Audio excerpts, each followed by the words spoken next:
In CEO Lee Jin-woo's imposing mansion, a palpable silence held everyone captive.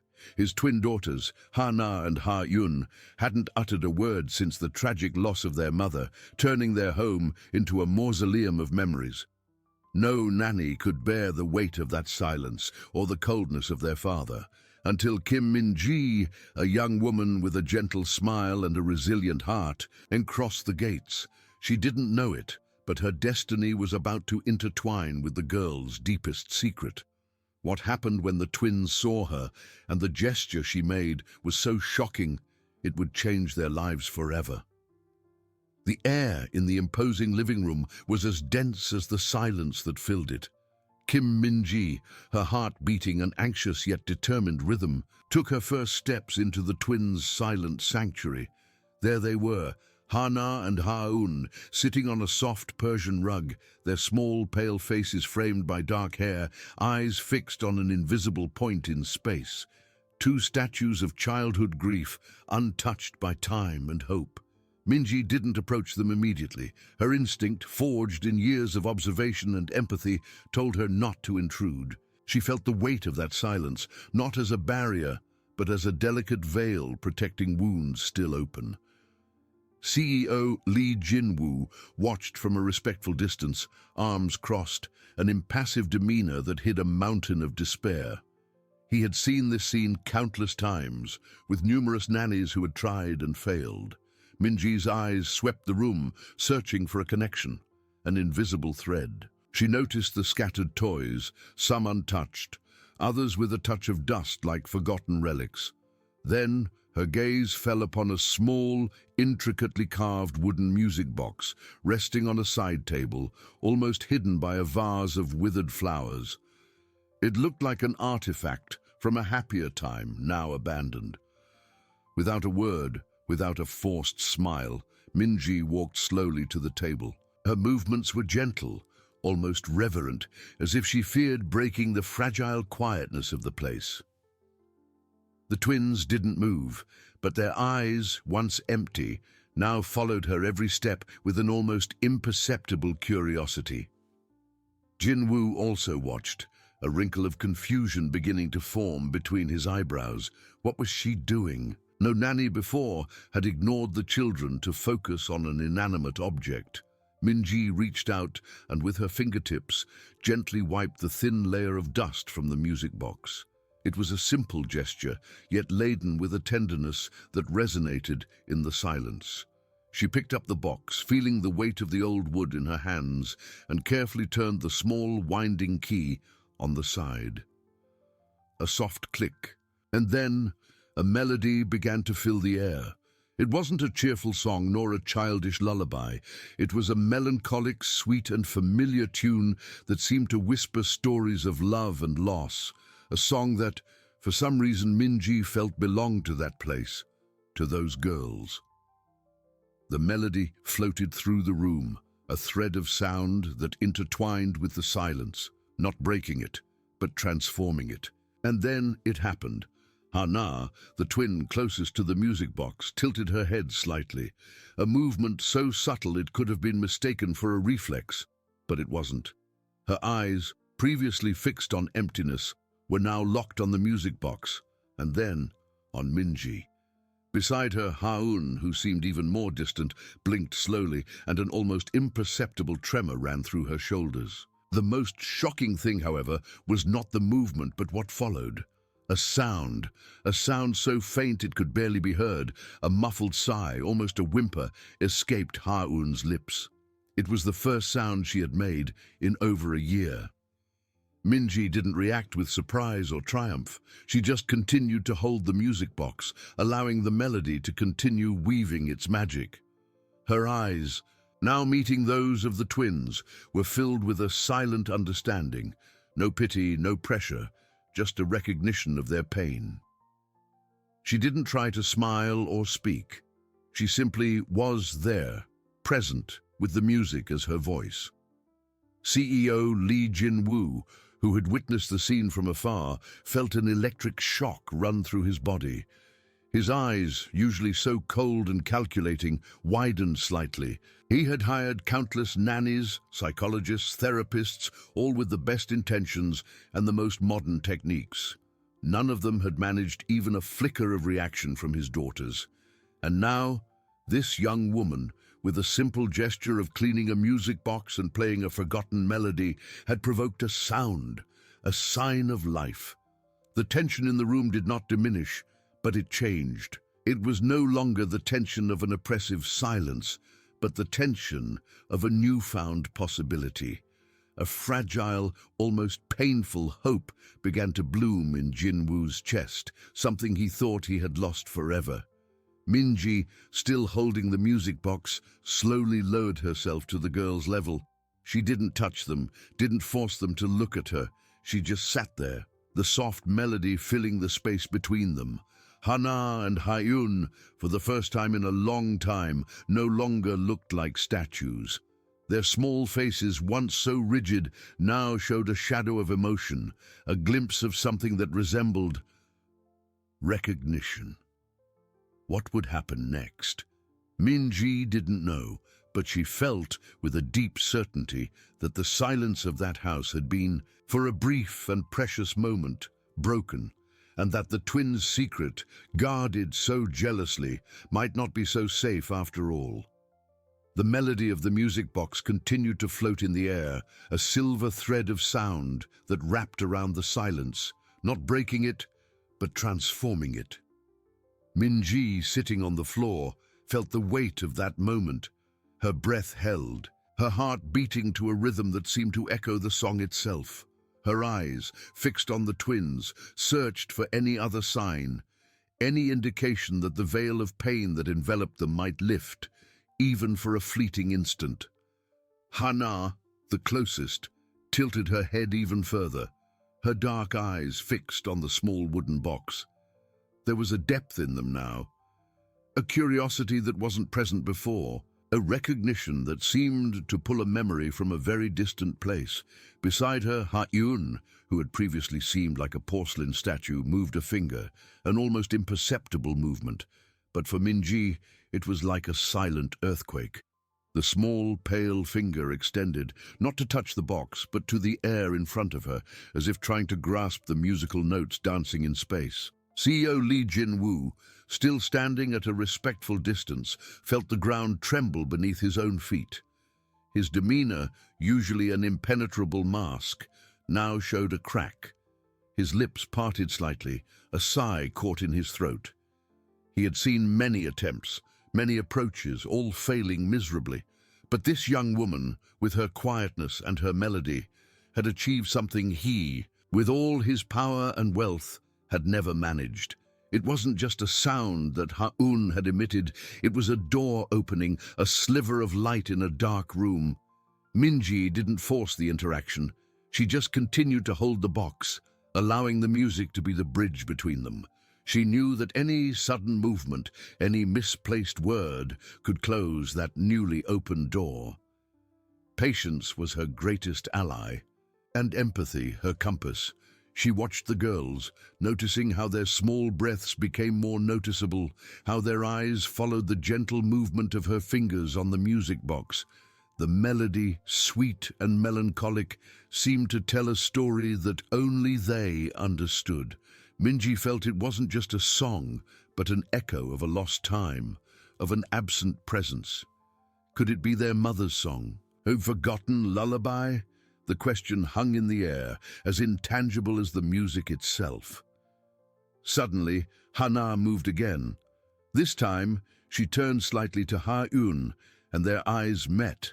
There were no words, but there was a silent communication, a mutual recognition that made Minji's heart ache. It was as if the music had awakened something in both of them, a connection that pain had put to sleep. Ha-Eun, in response, tilted her head, and a second sound escaped her lips. It wasn't a whimper, but something closer to a murmur. An almost inaudible sound, but one that resonated like thunder in the quiet room. Jinwoo had to lean against the wall. The hope blooming in his chest was so intense it almost knocked him down. He had grown accustomed to the silence, to the pain, to resignation. To see his daughters react, even so subtly, was like seeing the sun rise after an endless night. But along with hope came fear, the fear that it was all just a glimpse, a mirage, and that the silence would swallow them again. Minji, with a slow and deliberate movement, stopped winding the music box. The melody gradually faded until it disappeared, leaving a different silence in the air. It wasn't the oppressive silence from before, but a silence charged with expectation, a silence that seemed to await the next note. She didn't put the box away. Instead, with a gentle gesture, she placed it on the rug, between herself and the twins. It was an invitation, a silent offering. Hana and Ha-Yun's eyes followed the box. They didn't touch it, but their gazes remained fixed on it. And then, on Minji, there was a silent question in their eyes, a childish curiosity that Minji felt she needed to answer, not with words, but with presence. She extended her hand slowly, not to touch them, but to the space between them. Her hand remained there open, a gesture of welcome and patience. It was an invitation for them to come to her on their own terms, in their own time. Time seemed to stretch and bend in that moment. Every second was an eternity. Jinwoo watched, his breath held, his body tense. He knew that what happened next could define the future of his daughters and his own. The fragility of that instant was almost unbearable. Then Hana, the twin with the more expressive eyes, made a move. A hesitant, almost imperceptible movement. She extended her own small, pale hand and moved it towards the music box. She didn't touch it, but the tip of her finger hovered millimeters from the polished wood. It was a gesture of recognition, of possession, of a memory that was beginning to awaken. And, beside her, Ha-Eun, with visible effort, moved a little closer to her sister, as if Hana's action had given her courage. Minji felt a wave of emotion. It wasn't victory, but deep compassion. She knew the road would be long, that this was just the first step on an arduous journey. But for the first time in a long time, there was a path. The twins' secret, the reason behind their silence, was still hidden, but the music box's melody had scratched the surface, revealing a small crack in the wall they had built around themselves, and Minji, with her silent kindness, was there, ready to hear what they, one day, might be ready to tell. The air in the room, once so heavy, now vibrated with a new and fragile hope. The air in the room, once so heavy, now vibrated with a new and fragile hope.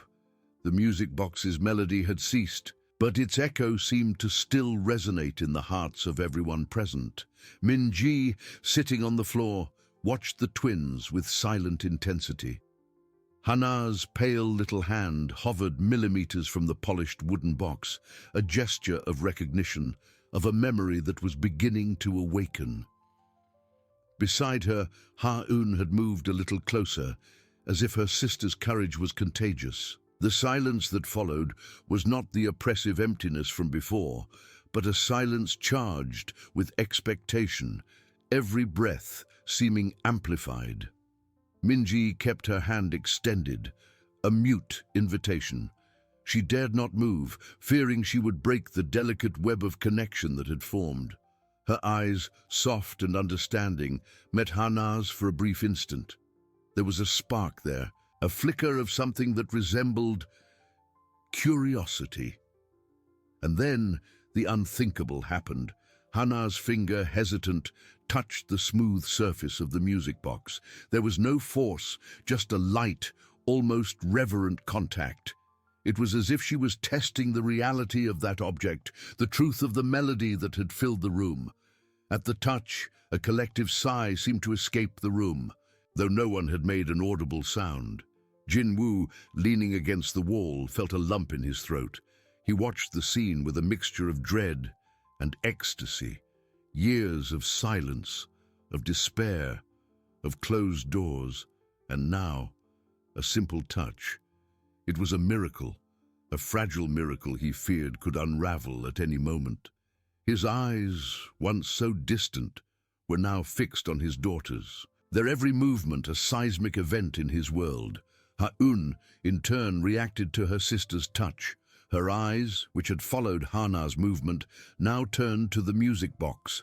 An almost imperceptible wrinkle formed on her brow, a sign of concentration, of effort. And then she did something that made Minji's heart leap. Ha-un extended her own hand, imitating her sister, and touched the music box. Her small, pale fingers brushed the wood, as if searching for something, a texture, a memory. Minji felt a wave of warmth spread through her chest. It wasn't just a touch, it was an interaction, a non-verbal communication that transcended silence. The twins were connecting not only with the box, but with each other through that object. The music box, once a mere forgotten adornment, had become a portal to the past, a bridge to communication. She slowly withdrew her hand, not to pull away, but to give them space, to allow their interaction to develop. Her presence was a pillar of support, not an imposition. She knew that trust was like crystal, easy to break, difficult to rebuild, and those girls' trust had been shattered. Jinwoo, meanwhile, felt a solitary tear roll down his face, a traitor to his unshakable facade. He quickly wiped it away, ashamed of his emotion, but unable to contain it. What Minji was doing wasn't therapy. It was something deeper, more instinctive. She was offering them a refuge, a safe space where they could be themselves, where their silence wasn't judged, but understood. Hana and Ha-un, now with their hands on the music box, inclined their heads towards each other. Their eyes met again, and this time the recognition was deeper, almost painful to witness. It was as if the music box had unlocked a door to a room of shared memories, a place where pain and love intertwined. An even clearer murmur escaped Ha-un's lips. It wasn't a word, but a sound that carried a melancholy, an echo of the melody that had been played, and in response, Hana did something even more surprising. She looked at Minji, her dark, deep eyes, and moved her lips. No sound was emitted, but the movement was there, a visible effort to form a word, to communicate. Minji felt a shiver. She didn't try to guess what Hana was trying to say. Instead, she just nodded gently as if saying, "I understand, I'm here." Patience was the key, acceptance, the door. She knew that forcing speech now would be a catastrophic mistake. They needed time, space, safety to find their own voices again. The tension in the room transformed again. It was no longer the tension of expectation, but the tension of imminence. Something was about to change, to be revealed. The wall of silence the twins had built around themselves was cracking, and through those cracks, Minji could glimpse the depth of their pain, the complexity of their secret. Jinwoo, watching the scene, felt a new determination grow within him. He had failed to reach his daughters, but Minji hadn't. He didn't know who she was, where her intuition came from, but he knew she was the only hope left. He could no longer afford to be skeptical or distant. He needed to trust her, and more importantly, he needed to be present for his daughters in a way he hadn't been before. Minji, with a slow and deliberate movement, extended her hand again, this time to the music box. She didn't pick it up, but gently turned the small winding key once more. A soft click, and the melancholic melody began to fill the air again. A silver thread of sound that wrapped around the silence, not breaking it, but transforming it. The twins' eyes widened slightly, and they tilted their heads, listening. Music was their language, the key to their world, and Minji, with her silent kindness, was learning to speak it. The twins' secret was still hidden, but the melody had opened a crack, and the truth, Minji felt, was beginning to whisper. Her fingers hovered centimeters from the canvas, and a chill ran down her skin. It wasn't the coldness of the air, but a feeling of frozen memory, of a distant echo of a scream.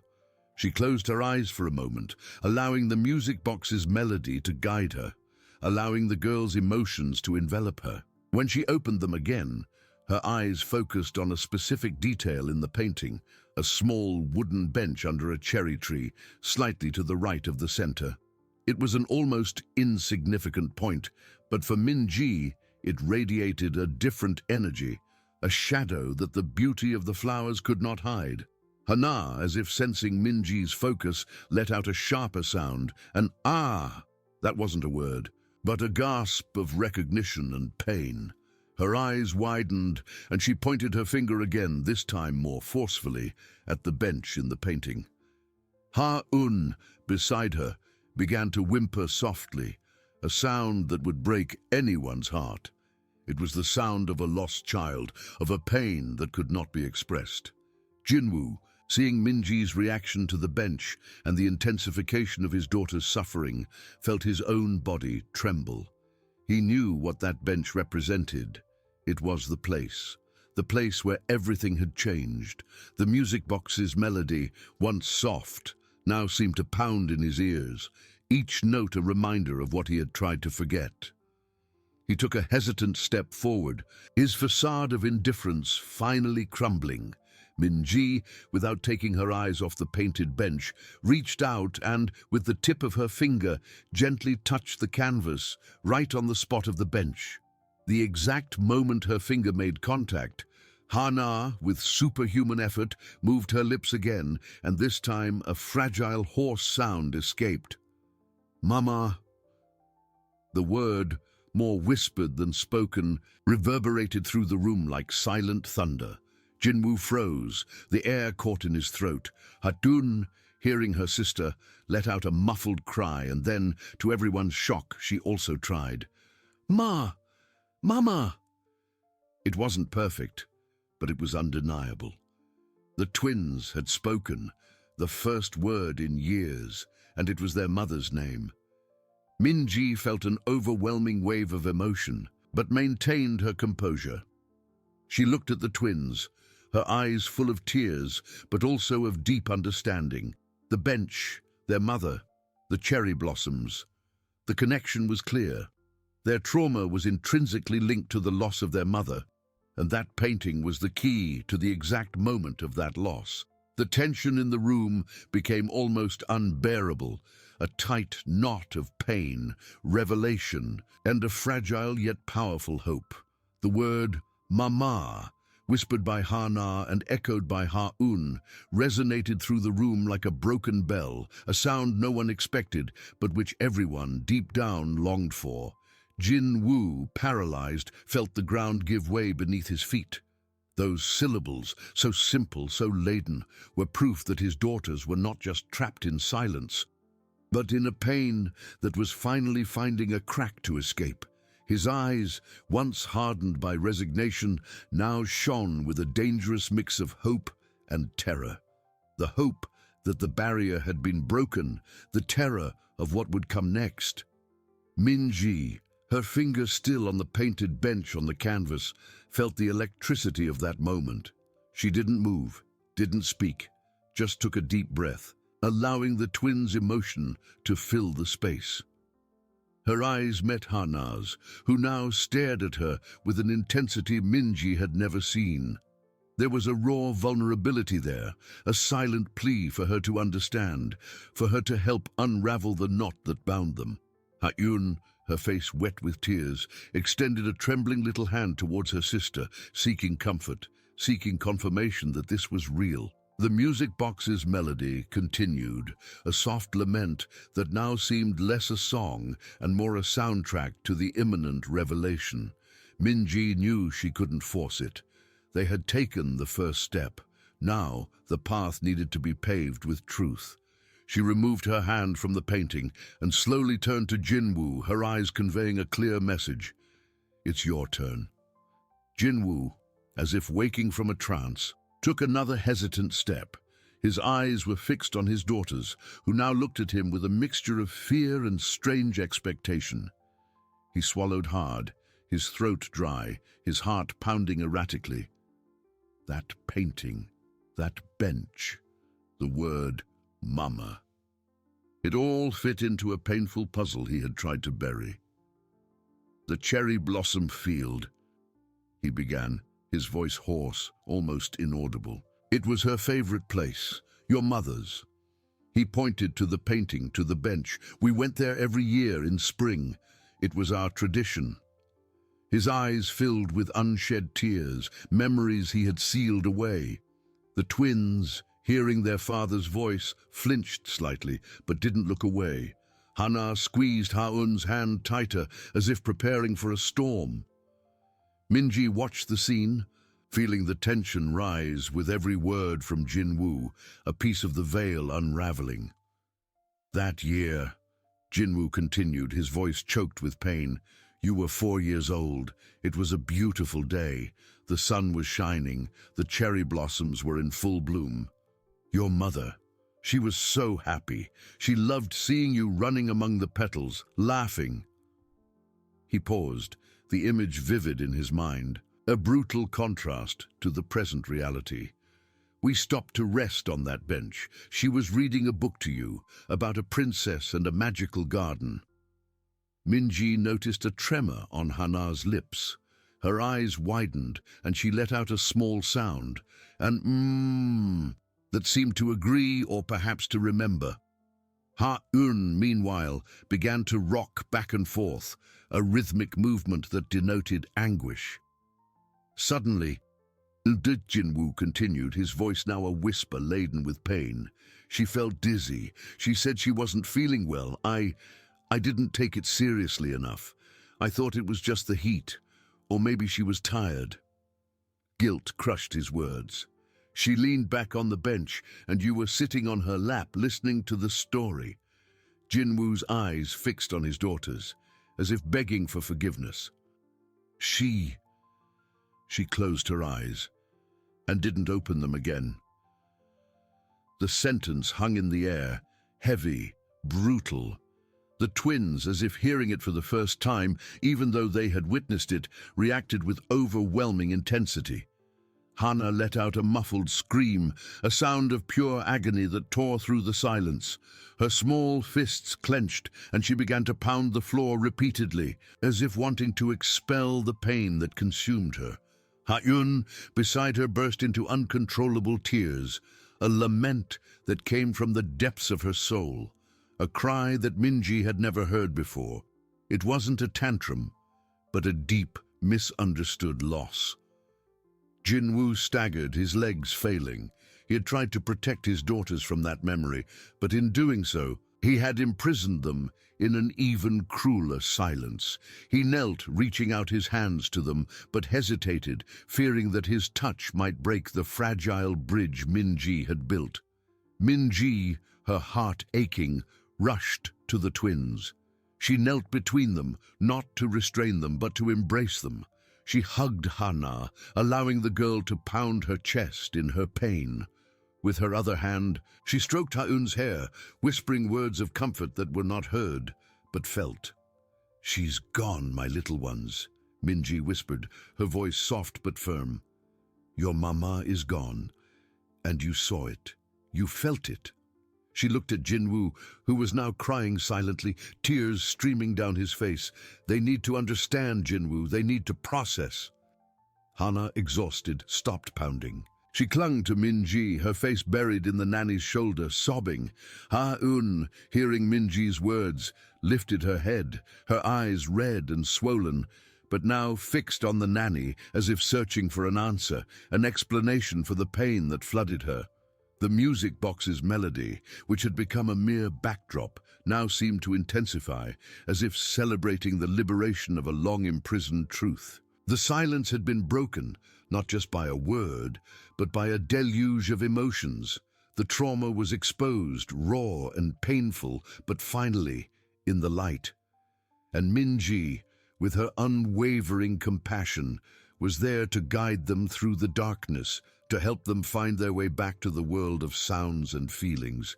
The healing journey had just begun, but the first and most difficult step had been taken. The heavy air in the room began to slowly dissipate, not because the pain had gone, but because it finally found an outlet. Hana's sobs, muffled against Minji's shoulder, were now more an exhausted lament than a cry of agony. Ha-Yun, still clinging to the nanny, breathed with difficulty, her small body trembling with the last spasms of a cry that seemed to have come from a place much deeper than her age allowed. Minji held them firmly, feeling the warmth of their fragile bodies, the weight of their small sorrows. She didn't try to silence them, just cradled them, allowing the torrent of emotions to run freely. It was a river dammed for years, and now, with the dam broken, the water needed to flow. Her own eyes were moist, but she refused to give in to her own emotion, knowing she needed to be the rock for those two lost souls. Jin-woo, kneeling a few feet away, looked like a man who had just survived a shipwreck. His shoulders trembled, and tears streamed freely down his face, washing away the mask of indifference he had worn for so long. He watched them, his daughters, with a mixture of relief and paralyzing terror. They had spoken, the barrier had been broken. But what came next?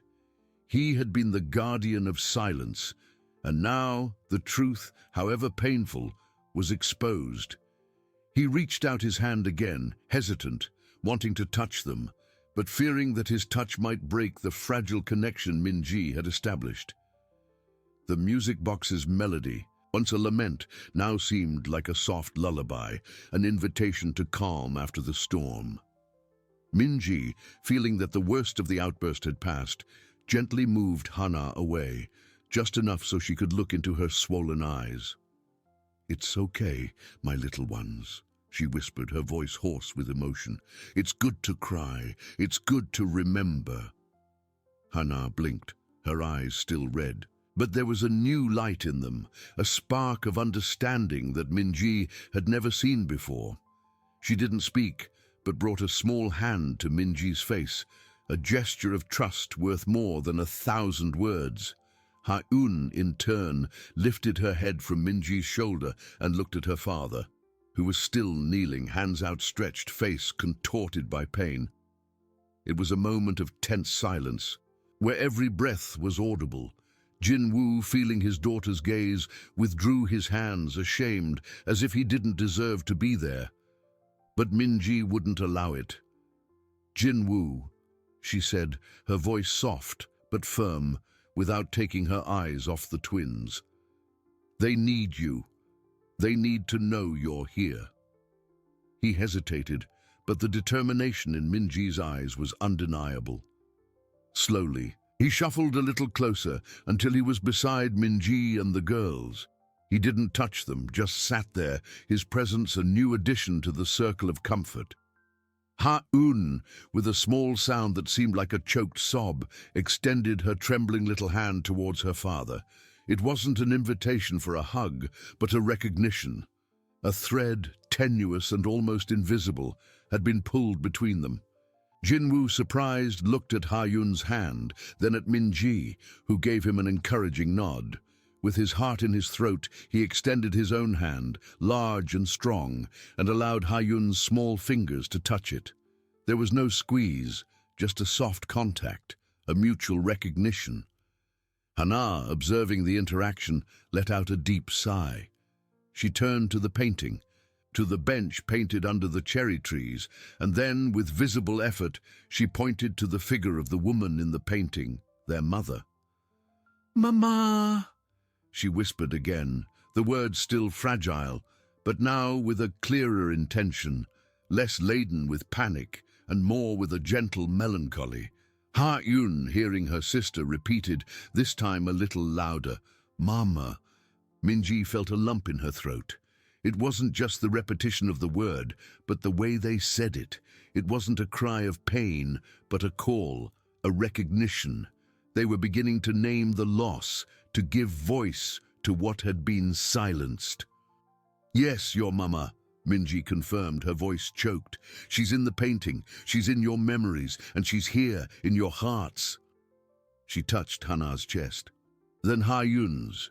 Jin-woo, observing the scene, felt a new wave of emotion. It wasn't the overwhelming guilt from before, but a deep sadness, mixed with an incipient hope. He had tried to erase the memory of their mother to protect them, but Minji was showing him that true protection wasn't forgetting, but accepting the pain. He then did something he hadn't done in years. His voice still hoarse, he began to hum the music box's melody, the same song their mother used to sing. It was out of tune at first, but soon gained strength, blending with the soft melody coming from the box. The twins, hearing their father sing their mother's song, turned to him.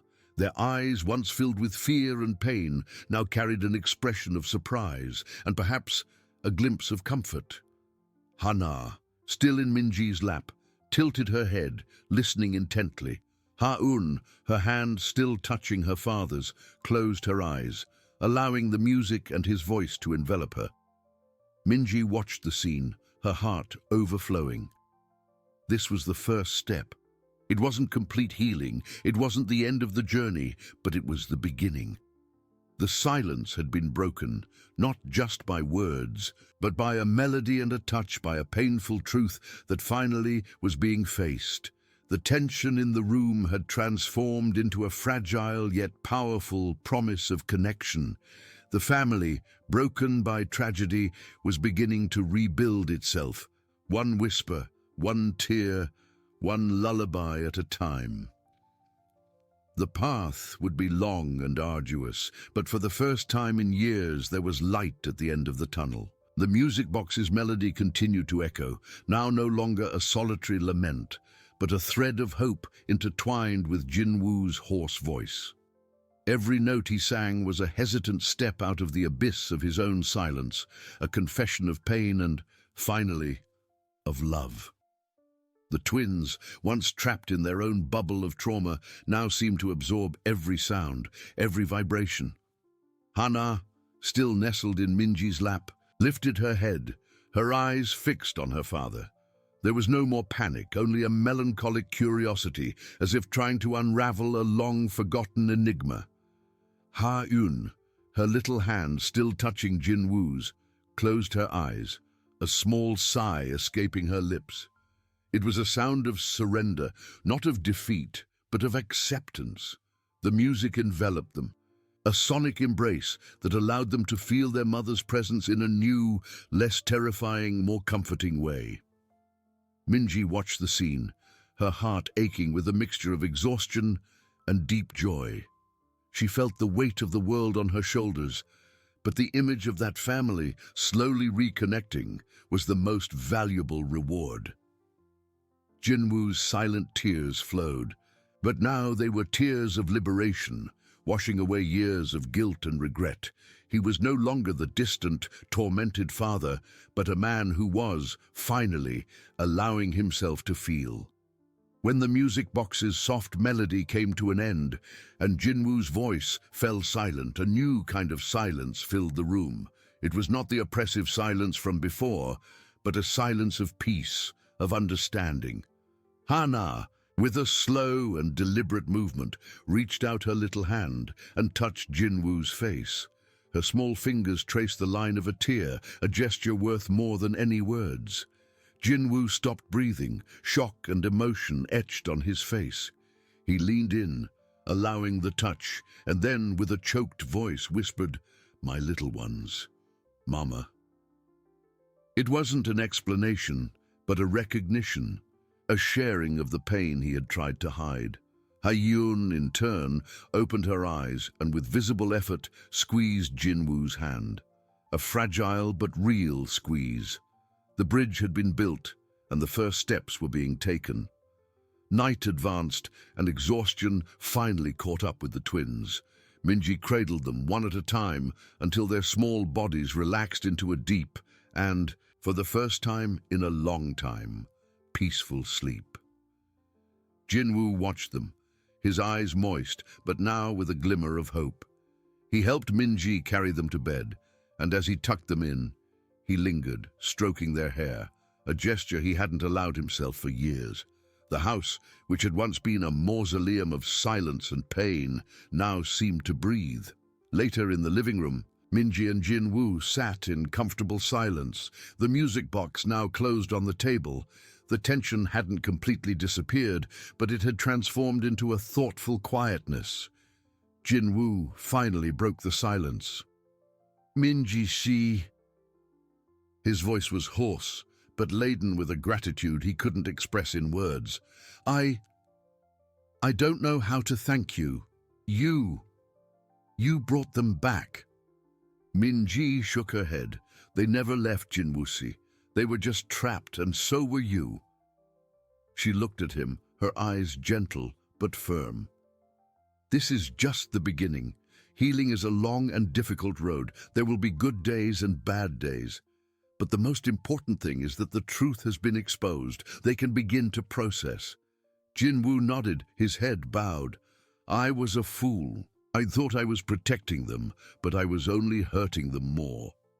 He looked up, a new determination in his eyes. "What do we do now? How do we help them continue?" The question hung in the air, laden with the weight of responsibility. Minji knew that the next phase would require patience, consistency, and perhaps professional help. "We need to continue to talk about their mama, not to force it, but so they know it's safe to remember, that it's safe to feel, and we need a child therapist, someone who can guide them through grief in a healthy way." Jinwu listened intently, every word from Minji a balm for his tormented soul. He had isolated himself for so long, trying to carry the burden alone. Now he had an ally, someone who not only understood, but who had the courage to face the darkness with him. "I will do whatever it takes," he said, his voice firm. "Anything." The next morning brought a soft light and a palpable change in the house's atmosphere. The twins woke up, and although they weren't yet speaking full sentences, there was a new openness in their eyes. Hana, seeing Minji, extended her arms, a gesture of affection that was once rare. Ha-Eun, seeing Jinwu, didn't flinch. Instead, she watched him with less wary curiosity, and when he knelt to greet them, she allowed him to touch her hair. Breakfast was a different event. Jinwu sat at the table with them, something he hadn't done in years. He didn't force them to eat, he just was present. And then, something extraordinary happened. Hana, pointing to the cereal in her bowl, murmured, "Please." It was a simple word, but for Jinwu and Minji, it was a symphony. Ha-Eun, hearing her sister, looked at her father, and with a small smile repeated, "Please." Tears returned to Jinwu's eyes, but this time they were tears of pure joy. He picked up the spoon and served cereal to Hana, then to Ha-Eun, his movements slow and deliberate, as if performing a sacred ritual. Minji watched with a soft smile. The healing journey had just begun, but with every whisper, every touch, every word, the family was rebuilding itself, brick by brick, heart by heart. The path would be long and challenging, but the promise of a future where voice and love could flourish again was a bright beacon on the horizon. The tension now was that of expectation, of fragile but unshakable hope, that they would find their way back to the light. That "please" was more than a word. It was a key, a long-forgotten melody that began to resonate through the corridors of that once silent house. Jinwu's tears were no longer of despair, but of a pure, almost overwhelming joy he hadn't felt in years. He served the cereal, his hand trembling slightly, but with a reverence that transformed the act into a sacred ritual. Minji watched. Her heart warmed, knowing that the healing journey had only just begun, but that every whisper, every touch, every word was a brick in the rebuilding of that family. The days that followed were a delicate ballet between progress and retreat. The house, once a sanctuary of silence, was now filled with soft sounds. Hana's muffled laughter at a cartoon, Ha-Eun's murmur as she played with her dolls, and the gentle voices of Minji and Jinwu, who now spoke with them not only about the present, but about the past, about the mama who lived in their memories and in their hearts. Minji's suggestion to seek a child therapist was met by Jinwu with surprising readiness. He, who had once closed himself off to any external help, now seemed hungry for guidance. Finding the right person, however, was not easy. Many specialists were intimidated by the complexity of the twins' case or by Jinwoo's own reputation. But finally, they found Dr. Lee, a middle-aged woman with warm eyes and infinite patience, whose specialty was childhood trauma. The first session was a test for everyone. The twins, though more open than before, still flinched at strangers. Ha-na clung to Minji, while Ha-un hid behind Jinwoo's legs. Dr. Lee didn't force them. She just sat, observing, speaking in a soft, inviting tone, offering toys and art supplies. She explained to Jinwoo and Minji that therapy would not be a race, but a marathon, with many ups and downs. Their silence was a form of protection, she said. We need to show them that it's now safe to feel, it's safe to speak. Weeks turned into months, and therapy became an integral part of the twins' routine. There were days of triumph, when Ha-na drew a flower, and for the first time said flower clearly, or when Ha-un, during a play session, pointed to a doll and said, "Daddy," a sound that made Jinwoo's heart ache in an indescribable way. But there were also days of regression, when fear returned, and they closed themselves off again, their eyes empty, their bodies tense. In these moments, Jinwoo felt the old guilt creep back, the feeling that he had failed irremediably, but Minji was always there, a beacon of calm and resilience. "It's normal, Jinwoo-si," she would say, her voice soft but firm. "Healing is not linear. There will be days when they seem to take 10 steps back, but the important thing is that they are taking steps, and so are you." Jinwoo, in turn, was undergoing his own transformation. He read books on childhood trauma, actively participated in therapy sessions, asking questions, sharing his own pains and regrets.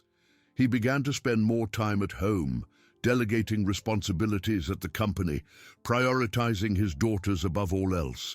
He sat with them, reading stories, singing the music box song, even if his voice still faltered. He was learning to be a father again, not the father who tried to erase the pain, but the father who was willing to face it, along with his daughters.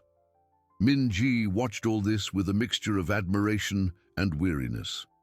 The responsibility was immense, and the nights were often filled with thoughts about the twins' future, about the complexity of their small minds. But every small advance, every smile, every word, was a reminder of why she was there. She became the bridge between the past and the present, the voice of reason and compassion. One day, during a therapy session, Dr. Lee asked the twins to draw their families. Ha-na, with her delicate strokes, drew Jinwoo, Minji, and herself holding hands. But then she picked up a crayon and, with meticulous care, drew a figure in the sky above them with a gentle smile.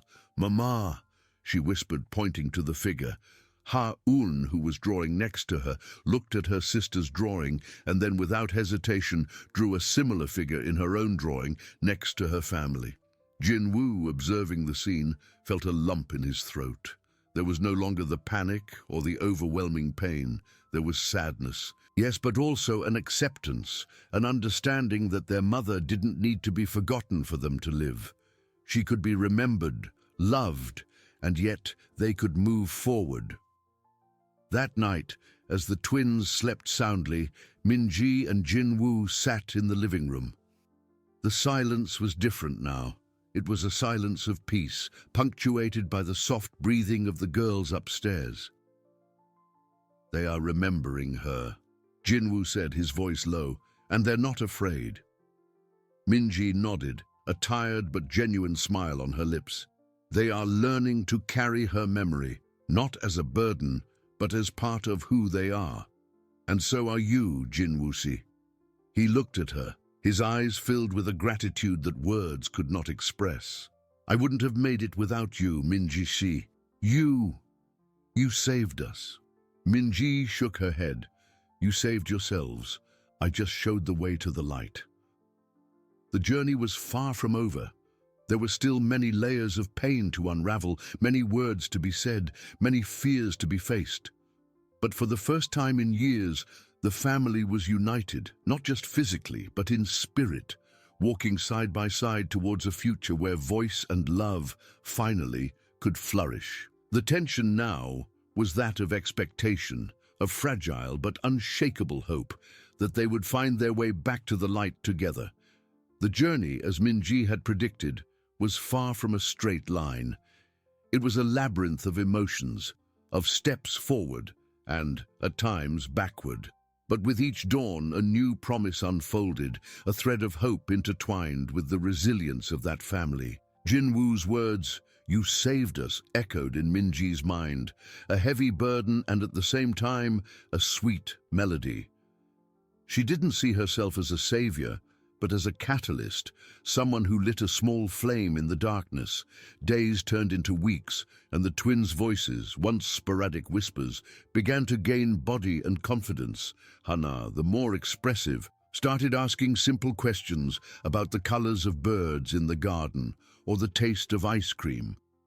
Ha-yun, more thoughtful, observed, absorbed, and then, with a shy smile, repeated her sister's words or added an observation of her own. The house, once a mausoleum of silence, now resonated with the melody of their childish voices, a sound that Jinwoo at times stopped to listen to, his eyes moist with a joy he thought he had lost forever. Dr. Lee continued to be an essential guide. In her sessions, the twins explored their feelings through art and play. Drawings that were once dark and confused now showed vibrant colors, smiling figures. The figure of Mama, once a painful spectrum, was now portrayed with a halo of light, a beloved part of the sky watching over them. Jinwoo and Minji actively participated, learning the language of childhood grief, the importance of validating every emotion, of creating a safe space for memory and healing. The relationship between Jinwoo and Minji deepened in a way neither of them had foreseen. Their nightly conversations in the living room became a ritual, a sanctuary where the day's exhaustion dissolved into mutual understanding. They shared not only the twins' progress, but also their own vulnerabilities. Jinwoo spoke about the weight of guilt, about sleepless nights, about the fear of failing again. Minji, in turn, shared the complexities of her own life, the hopes and challenges of being an independent woman in a society that often expected less. There was an intimacy born of shared pain and hope built together, a connection that transcended the roles of employer and employee. One day, a small incident brought to light the fragility of their recovery. During a walk in the park, a group of older children, without malice, but with the cruel curiosity of childhood, pointed at Hana and Ha-un, whispering about the girls who didn't speak. Panic returned to the twins' eyes. They flinched, their small bodies tense, and the silence, that suffocating silence, threatened to return. Jinwoo felt the old fear grip his chest, the feeling that all progress could be undone in an instant. But this time, he wasn't alone. Minji quickly knelt, embracing both girls, her voice soft and firm. "It's okay, my little ones, they don't understand. But we do. And you are the bravest girls I know." Jinwoo, watching Minji, saw the strength and compassion she radiated. He knelt beside her, enveloping all three in a protective hug. "Yes," he said, his voice a little choked. "You are strong, and we are here." That night, the twins took a long time to fall asleep. Minji and Jinwoo took turns reading stories, singing lullabies, until their breathing calmed. When they finally left the room, the silence of the house was different. It wasn't the silence of absence, but the silence of a battle won, of a storm that had passed. "It was a reminder," Jinwoo said, as they sat in the living room, moonlight filtering through the window, "that the world out there can be cruel, that they will need more than just our protection." Minji nodded, her eyes fixed on the emptiness.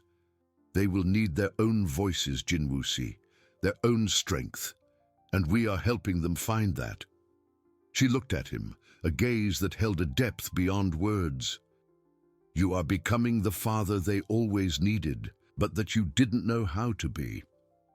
Minji's words were a balm and a challenge. He had transformed, yes, but the journey was far from over. There was still the need to build a solid foundation for the twins' future, to ensure they could navigate the world with confidence, with their full voices and their memories honored.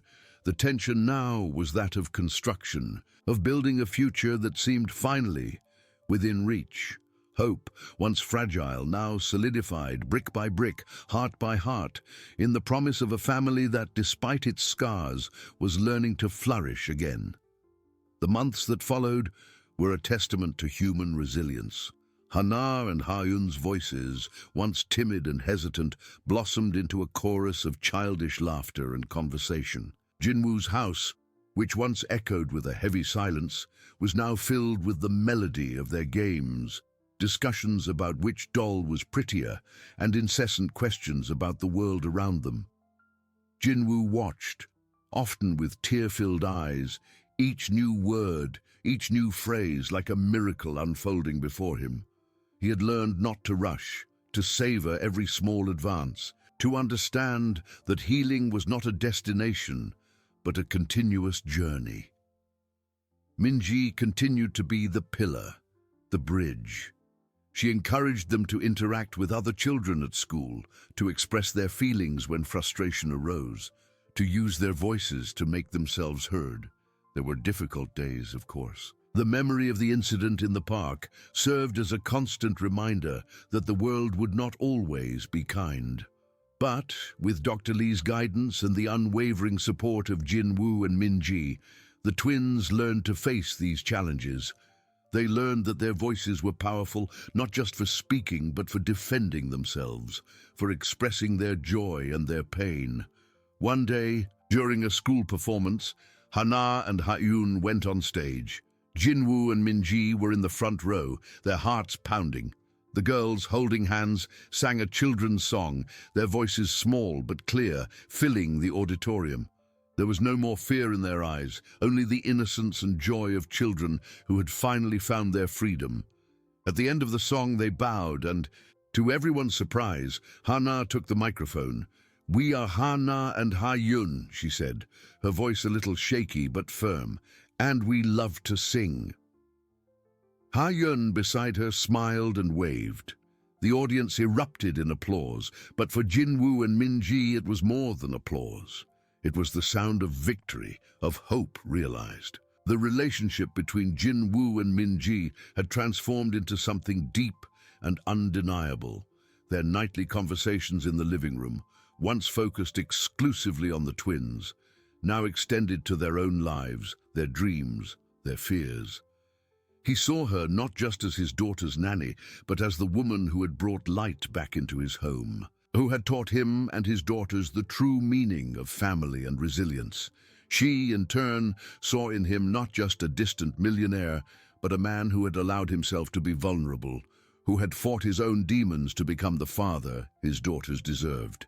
One evening, after the twins were asleep, they sat on the balcony watching the stars. The silence between them was no longer one of discomfort, but of deep understanding. "Minji-shi," Jinwoo began, his voice soft. I don't know how to express everything I feel. You didn't just save my daughters, you saved me.